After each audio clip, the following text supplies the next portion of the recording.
Professor Myers, you are here at the invitation of my Democratic colleagues, is that right?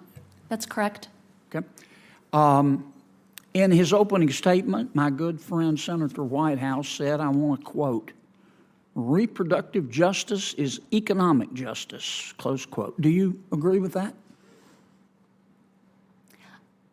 I might, as an economist, use the word rights, but yeah, I do agree with that. Okay. That's not true for the baby, is it? Well, first of all, I would refer to a fetus, not Yeah, a baby. but that's, well, a fetus. I refer to it as a baby. That's not true for the baby, is it? The evidence that I presented to you, Senator Kennedy, was evidence about measurable effects on the lives of women, families, Right, I and got children that who were part, but that's born. not true for the baby, is it? I'm sorry, I don't really understand Well, it's the not question. true. Let me be clear. Let me I'm back sorry. up. As an economist, I measure effects using data. I'm not here to talk about ethics, assignment of personhood. That's not my Well, but you said role. you agreed with the chairman's statement that reproductive justice is economic justice. There is no economic justice for the baby because the baby's dead, right? I wouldn't refer.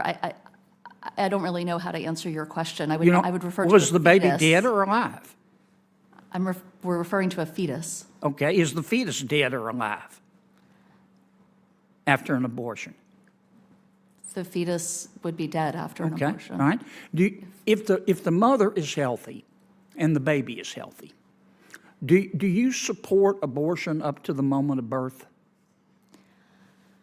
So I think that's a really hard question to answer because that just doesn't happen. You're asking me about something that simply doesn't happen. Well, I it's think- legal. I will tell you it's that- legal. It's legal in Vermont, New Jersey, Oregon, Colorado, New Mexico, Alaska, and the District of Columbia, and the Loon wing of the Democratic Party supports abortion up to the moment of birth. So, do you support that or oppose it? I don't think. Let me say, I'm here to talk about the economics of abortion. No, you're here as an expert. And I'm I asking you what think you're you asking me a believe. question as a person, which I'll answer as a person. Okay, tell me as a person. I will tell you as a person that I have ambivalence about abortion. I will tell you as a person, I haven't personally had an abortion. And I will also tell you as a person looking at the evidence around me and understanding how complex the decisions are that people face. Okay. I'm just simply uncomfortable I got to move on, thinking that there's a Professor, 'cause I don't simple think I don't think answer you're that going to applies answer to my everyone. question. I trust women and their healthcare providers. It's real simple. You either support abortion for a healthy mother and baby up to the moment of birth or you don't. And I don't think it's a difficult question. How about you, doctor? Do you support, if the mother is healthy and the baby's healthy, do you support abortion up to the moment of birth? So, Senator, you're using really inflammatory language. What happens when political slogans collide with blunt questions and raw reality? In this Senate hearing, Senator John Kennedy challenges expert witnesses on abortion, economic justice, and the limits of personal belief. What starts as an academic discussion quickly turns into one of the most uncomfortable exchanges in recent memory. Today, we break down the key moments that made this hearing explode. Inflammatory language to talk about a medical procedure, and it's not a simple yes or no. Not to mention, when you make statements like that, you're erasing the grief and the trauma that my patients You're not are going to answer my through. question either, are you? It's not a question that I can think be I answered think I in know an your appropriate answer. way, I think Senator. I know your answer. Mrs. Ford, okay? Let's take a baby at 21 weeks. Hold up, Mike. This is a baby at 21 weeks, okay? The baby can feel pain, right? Yes, And the baby's pretty developed, right? yes. And do you know the name of the procedure that the doctor would use to abort that baby at 21 weeks?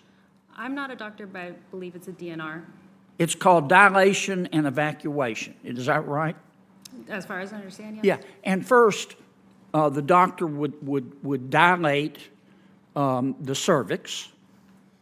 And then the doctor would take what's called the doctor would call it a Sofer clamp. It's really a pair of pliers with sharp teeth on the end. And without giving the baby any pain medication, the doctor would go through the vagina, through the uterus, and start tearing the baby apart. Is that right? As far as I understand the procedure. Yeah, and she might start with the legs and pull them out, and the arms and pull them out, right? And then she might go for the heart or the spine and just pull the baby out piece by piece. Is that right? Without giving the baby pain medication. That's what I understand the procedure to be. Okay, but then you got to get the head out. The baby's dead, but maybe not. Maybe it's still in pain, but then you got to get the head out. And even with the cervix dilated, you got to get the head out, which is hard. So then the doctor would go in and use those pliers to crush the baby's head. Is that right? As far as I understand. And then she'd pull the head out, the crushed skull out, right? Senator Kennedy, your time has expired here. Well, you and gave Senator the Stabenow is others waiting. plenty of time, Mr. Chairman. Just letting you know, your time's expired. You have Okay. other senators waiting. Well, I was waiting when you were letting others. I'm sorry you don't want to hear about what happens. No, I don't think anybody in else an is going actual I don't think abortion, but anybody else I has gone thought that over. was what we were here to talk about. No one else has gone over. Some of the witnesses went a little bit long, but on both sides. So I thought we were here trying to about control them. protecting mothers and killing babies. I'm going to turn to Senator Stabenow and Mr. I'm sorry Phillips. you I'm don't wanna sorry that hear it. this had to Like take we've place got in a front of whole you. roster here. My apologies. I know it's ugly, but it's Thank the you, truth, Mr. Chairman. For a more profound political discourse, please like, comment, and subscribe for further insights.